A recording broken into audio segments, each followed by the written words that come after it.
Hello दोस्तों, आप लोगों का अपने YouTube चैनल में स्वागत है। आज हम लोग बात करेंगे केंद्रीय विद्यालय एडमिशन के बारे में। कृपया अभिभावक ध्यान दें। बाल बाटिका तथा कक्षा 2, 3, 4 आदि कक्षाओं की जो लिस्ट है वह जारी कर दी गई है। इसके लिए एडमिशन शेड्यूल क्या है उसको चेक कर लें एक बार, तथा एडमिशन के लिए कौन कौन से डॉक्यूमेंट्स की ज़रूरत होगी उन सभी डॉक्यूमेंट्स तथा जो डेट है एडमिशन के लिए उन सब के बारे में इस वीडियो में हम लोग बात करेंगे, तथा किस प्रकार से हम लोग इस लिस्ट को देख सकते हैं इसके बारे में हम लोग इस वीडियो में बात करेंगे। तो चलो वीडियो को शुरू करते हैं। जैसा कि कल 17 अप्रैल को कक्षा 1 के लिए रजिस्ट्रेशन की अंतिम तिथि थी। इसके साथ ही बाल बाटिका तथा उसकी ऊपर की कक्षाओं के लिए लॉटरी निकाली गई थी। तो उस लॉटरी की जो लिस्ट है, जिन बच्चों का उन लॉटरी में हुआ है, उन बच्चों की लिस्ट को केंद्रीय विद्यालय ने अपनी साइट पर अपलोड किया है। अर्थात जिस केंद्रीय विद्यालय में आपने अपना फॉर्म डाला था उसी केंद्रीय विद्यालय की साइट पर जा कर के आप लोग अगर देखना चाहें तो देख सकते हैं। उस केंद्रीय विद्यालय की साइट पर जा कर के अनाउंसमेंट सेक्शन में जाएंगे तो उस लिस्ट को अपलोड किया गया है। तो उस लिस्ट को हम लोग देखते हैं कि उस लिस्ट में क्या क्या दिया गया है। जैसा कि हमने ये ललितपुर केंद्रीय विद्यालय की ऑफिशियल साइट से अनाउंसमेंट सेक्शन से इसको डाउनलोड किया है।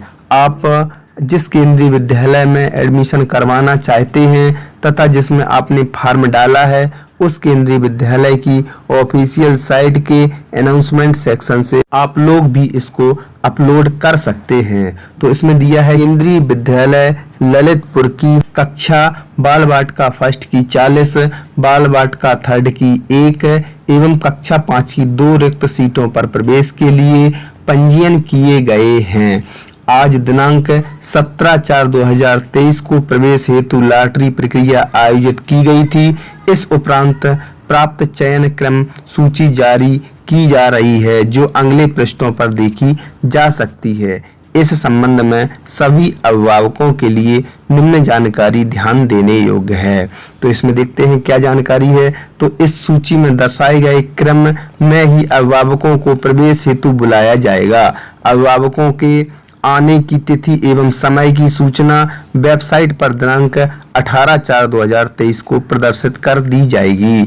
अर्थात आज पूरा शेड्यूल इसमें जारी किया जाएगा। इसके बाद है अभिभावकों को तय समय पर ही प्रवेश हेतु विद्यालय में प्रवेश की अनुमति दी जाएगी। फिर इसके बाद है कि प्रवेश सूची में चयन के अतिरिक्त प्रतीक्षा सूची संख्या भी प्रदर्शित है और क्रम से किसी विद्यार्थी का प्रवेश न होने पर प्रतीक्षा सूची के क्रम में अगले विद्यार्थी को प्रवेश के लिए बुलाया जाएगा। इसके बाद प्रवेश की प्रक्रिया नियमों के अनुसार ही होगी और चयन सूची में चयनित प्रत्येक विद्यार्थी के दस्तावेजों का पुनः सत्यापन होने पर ही प्रवेश दिया जाएगा। आयु, सेवा श्रेणी, जाति आदि जैसे प्रवेश से संबंधित शर्तें नियमों के अनुरूप दस्तावेज उपलब्ध न होने पर प्रवेश आवेदन को निरस्त कर दिया जाएगा। इसके बाद है कक्षा प्रवेश आवेदन के साथ लगाए जाने वाले दस्तावेजों की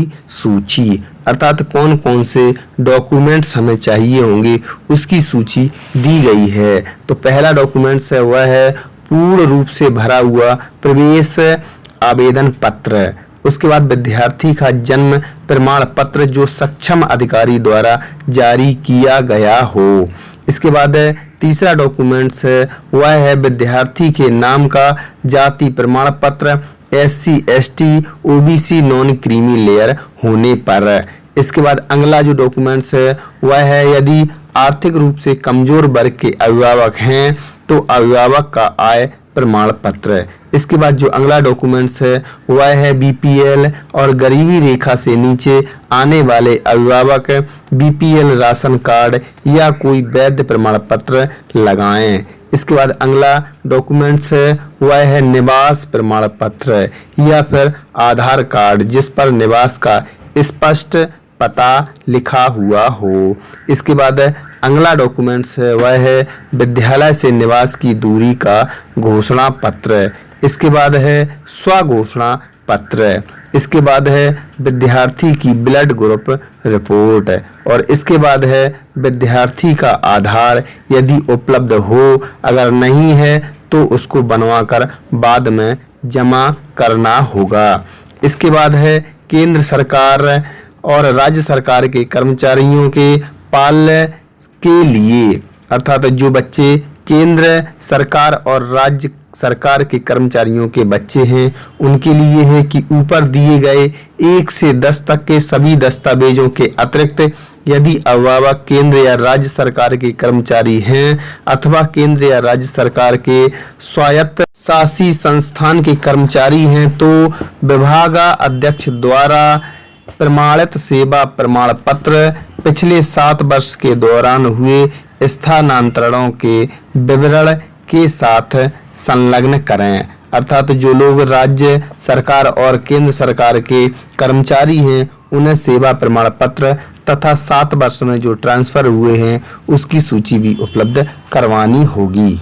इसके बाद जो बाल वाटिका फर्स्ट से लेकर ऊपर की कक्षाओं के लिए जिन बच्चों का लॉटरी में हुआ है उन बच्चों की लिस्ट को जारी किया गया है। तो जिन अभिभावकों को अपने बच्चों का एडमिशन केंद्रीय विद्यालय में करवाना है और उन लोगों ने फॉर्म डाला था तो वह लोग एक बार इसको चेक कर लें तथा अपना बच्चे का नाम इस लिस्ट में देख लें।